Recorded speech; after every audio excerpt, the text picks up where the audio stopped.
I joined FSR in September 2017 as a research associate. I remember when I joined, I really didn't know what to expect. I was fresh out of the College of Europe and internship in Brussels, so I moved strictly from Brussels. I arrived in Florence and spent there 5 years.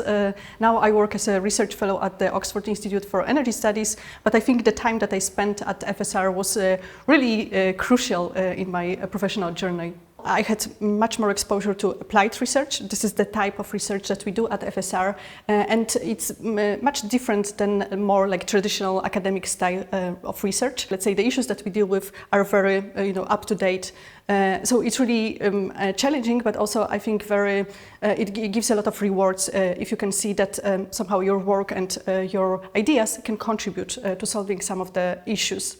Within this area, I think what was really important for me is the fact that I had the opportunity to work with a part-time professor at FSR, Andris Pieboks, who is also a former energy commissioner.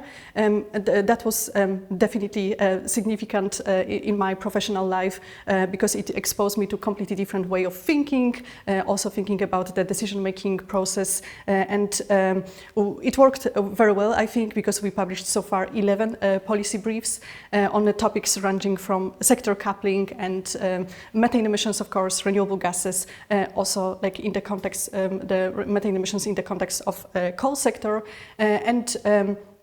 one of the policy briefs have been translated into Chinese, so I think we covered quite a lot of ground. I had this experience of going through the whole legislative cycle with current EU methane regulation.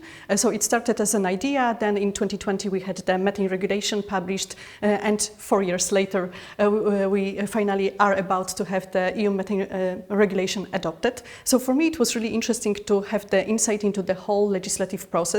And I must admit that I've learned a lot because going from College of Europe, I thought that I have a lot of knowledge on the ordinary legislative procedure. I could easily get the difference between the delegated and implementing acts. But during my time at FSR, it actually turned out that there are a lot of formal and informal processes within the decision-making process in the EU. And I think these encounters and how people exchange ideas and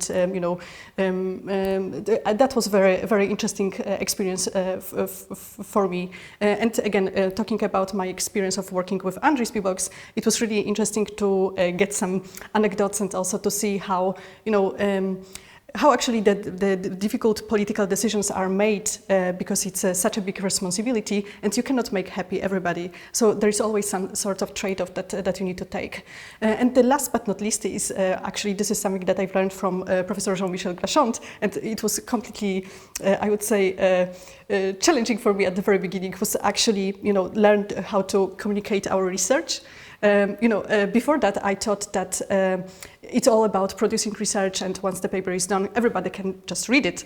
But it's not working this way exactly. So I think at FSR we put a lot of effort in order to make our research very accessible. We try to simplify it, but still getting the quality right. And we also try to somehow repeat some of the messages through different types of media.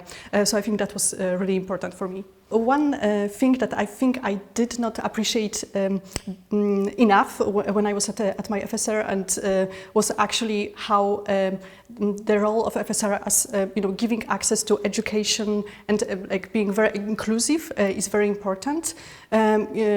FSR since the very beginning offered a lot of scholarships for young professionals from different countries, including developing countries. There was also the special scholarship for the professionals from the Ukraine after the outbreak of the war, which I think, first of all, it has a lot of value in terms of access to education, but second of all, I think it's just a nice gesture that shows that we are part of the same community. So this is something that we should not take for granted because, in some countries the access to education and to, let's say, non-biased information is somehow limited. So this is the role that FSR played since the very beginning, and I think it's really great. Another thing that I would like to mention is that the way the FSR teaches regulation is not uncritical. We see that some mistakes have been made in Europe, and I think this is also very important to when we learn and when we teach about the regulation, to do it in a very critical way so that other people can learn from our mistakes. So for the next 20 years, I wish FSR to stay and to continue the good tradition that is already in place and to expand with the African School of Regulation and also the activities in India. I think it will be very important to be present in these places and to spread the message across the world.